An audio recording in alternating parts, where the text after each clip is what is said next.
আজানের সময় কুকুর ডাকে কেন? অথবা অজানা অচেনা মানুষ দেখলে বা অজানা গাড়ি দেখলে, মোটরসাইকেল বা অন্যান্য গাড়ি দেখলে কুকুর ঘেউ ঘেউ করে কামড়াইতে চায় কেন? এই বিষয়গুলি আপনাদের মনে রাখতে হবে। ইসলামী ব্যাখ্যা হলো অনেকগুলো হাদিস গ্রন্থ, এটা সিহাসিত্তার ভিতরে বাহিরে বহু কিতাবে আছে যে আজান দিলে শয়তান বায়ু ছাড়তে ছাড়তে পলায়ন করে। কথা বুঝতেছেন? বাতাস দিতে দিতে পলায়ন করে। আজানের আওয়াজ শয়তান সহ্য করতে পারে না। মনে রাখবেন কথাগুলো। আজান যখন দেওয়া হয় শয়তানের গায়ে, ইবলিসের গায়ে গিয়ে অগ্নিস্ফুলিঙ্গ নিক্ষেপিত হয়, আগুন গিয়ে পড়ে। এটা সে সহ্য করতে পারে না, শয়তান তখন পলায়ন করে। শয়তান মূলত জাতে জিন।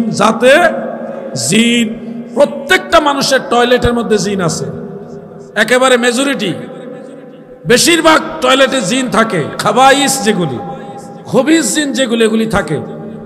যার কারণে কোরআন শরীফের সূরা নাসের শেষের দিকে দেখবেন মিনাল জিন্নাতি ওয়ান নাস, কুল আউযু বিরাব্বিন নাস, মালিকিন নাস, ইলাহিন নাস। লাস্ট হলো মিনাল জিন্নাতি ওয়ান নাস। আল্লাহর কাছে জিন জাতির কাছ থেকেও কিন্তু আপনি আশ্রয় চান, সূরা নাসের মধ্যে এটা আছে। আর টয়লেটে ঢোকার সময় একটা দোয়া আছে, কি? আল্লাহুম্মা ইন্নী আউযু বিকা মিনাল খুবসি ওয়াল খাবাইস। মানে যত রকমের খাবাইস আছে, খবিস জিন আছে, তাদের কাছ থেকে, সকল প্রকার খাবাইস থেকে আল্লাহর কাছে আপনি আশ্রয় চাইতেছেন। কেন জানেন? টয়লেটের মধ্যে জিন থাকে, খবিস থাকে, খাবাইসরা থাকে, যার কারণে আশ্রয় চাইতে হয়। কোরআন শরীফের সূরা নাসের মধ্যেও আমরা দেখলাম যে আল্লাহর কাছে মানুষ শয়তান এবং জিন শয়তান, সব শয়তান থেকে আমরা আশ্রয় চাই। এই যে আশ্রয় চাচ্ছি, প্রত্যেকটা বাড়িতে আনাচে কানাচে বিভিন্ন জায়গায় খাবাইসরা থাকে, খবিস জিনরা থাকে। ইবলিস সে জাতে ফেরেশতা নয়, সে জাতে জিন এবং জিনদের মধ্যে সে হলো লানত প্রাপ্ত। আবা ওয়াস্তাকবারা, আল্লাহ তাআলা বলছে সে পদস্থলন করছে, মানে আল্লাহ তাআলার সাথে কুফরি করছে।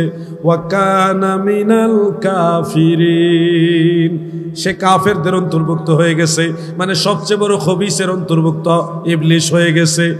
বড় খবিস, ছোট খবিস, মাইজা খবিস, সাইজা খবিস, সব ধরনের খাবাইস যারা আজানের সময় তারা দ্রুত পলায়ন করে, তারা আজানের আওয়াজ সহ্য করতে পারে না, যেদিকে মনে চায় ওইদিকে এলোপাতারি দৌড়াদৌড়ি করে।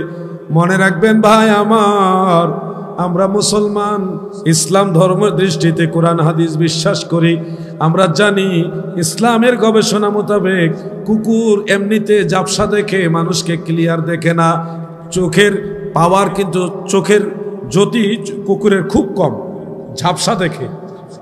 কিন্তু আল্লাহ তাআলা কুকুরকে এমন শক্তি দিয়েছে, এই ঝাপসা হইলেও এই ঝাপসা চোখে তারা জিন দেখে। মানুষকে ঝাপসা দেখে, জিনকে আবার ক্লিয়ার দেখে। এটা আল্লাহ তাআলার একটা স্পেশাল মর্যাদা। খুব মনোযোগ দিয়ে শুনবেন। কুকুরকে আল্লাহ দুইটা জিনিস দান করেছে, একটা হলো জিন দেখার শক্তি, আর একটা হলো নাকের ঘ্রাণ, খুব তীক্ষ্ণ ঘ্রাণ নিতে পারে। অনেক দূরের ঘ্রাণ, অনেক দিনের আগের ঘ্রাণ তারা স্মরণ রাখতে পারে। কুকুর, আপনি যদি 10 বছর আগে একটা কুকুরকে আদর করে একটা বনরুটি খাইয়ে থাকেন, 10 বছর পরেও যদি সে কুকুরের কাছে আসেন, সে কুকুর আপনার ঘ্রাণ নেওয়ার পরে বুঝতে পারবে যে আপনি তার বন্ধু। ট্রাই করে দেখবেন আপনি। এই দুইটা গুণ আল্লাহ কুকুরের মধ্যে স্পেশালি দিয়েছে। একটা হলো দৃষ্টিশক্তি ঝাপসা কিন্তু জিনদেরকে দেখে, আর একটা হলো নাকের শক্তি, ঘ্রাণ নেওয়ার শক্তিটা খুব তীক্ষ্ণ, অনেক দিনের আগের ঘ্রাণ তারা স্মরণ রাখতে পারে। আজান দিলে যখন শয়তান এবং জিনরা, খবিস জিনরা দৌড়াদৌড়ি করে, টয়লেটে আসলে এখন দৌড় দিচ্ছে আজান আওয়াজ শুনে না, এই দৃশ্যটা দেখার পরেই কুকুর এই দৃশ্য দেখে আর আল্লাহর তাসবিহ আদায় করে মানুষকে জানান দেয়, দেখো খবিসরা দৌড়াইতেছে। এই হলো কুকুরের আজানের সময় ডাকার একটা হাকিকত।